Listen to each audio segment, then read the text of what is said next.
abu na biyu haƙuri kan dukkan wani ɗauki ba daɗi da zai yi da makiya gaskiya, su zage shi, su ci mutuncinsa, su yi masa habaici, su yi masa zambo, su yi masa ba'a, su yi masa kasidar waka, duk abin da za su yi yana nan, wannan baya sa ya canja manufarsa. Ina fatan kuna fahimta da kyau. Sawa'un waɗannan mutane da sunan addini za su yi masa ko da sunan mulki za su yi masa, dole idan kana faɗin gaskiya masu mulki za su yi gaba da kai, za su yi maka barazanar ɗauri, za su yi maka barazanar kisa.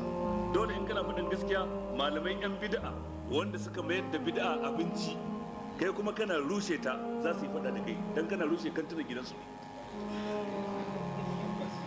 kana rushe ababen da shi suke ci su sha su yi sutura su ciyar da matansu da 'ya'yansu.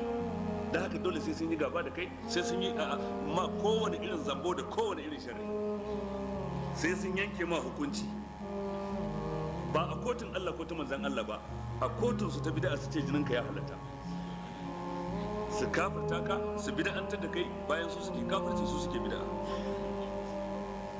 To a nan gurin dole sai kai hakuri, ka tsaya tsayin daka akan gaskiya.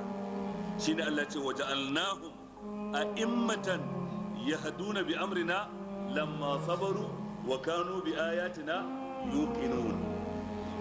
Wato mun mayar da su zanto a'imma, jagorori, nadi daga Allah, ba cin gado a gida ba, nadi daga Allah, ba wani ne ya halifantar da kai ba.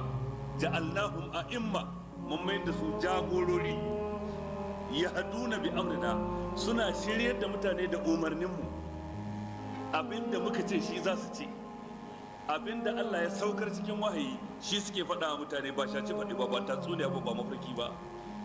Yahduna bi amrina kenan. Lamma sabaru, mun sa su zama jagororin lokacin da suka yi hakuri, sannan wa kanu bi ayatina yuqinun, sun kasance suna da yaqini game da ayoyin ubangiji. To wannan da shi ake samun shugabanci.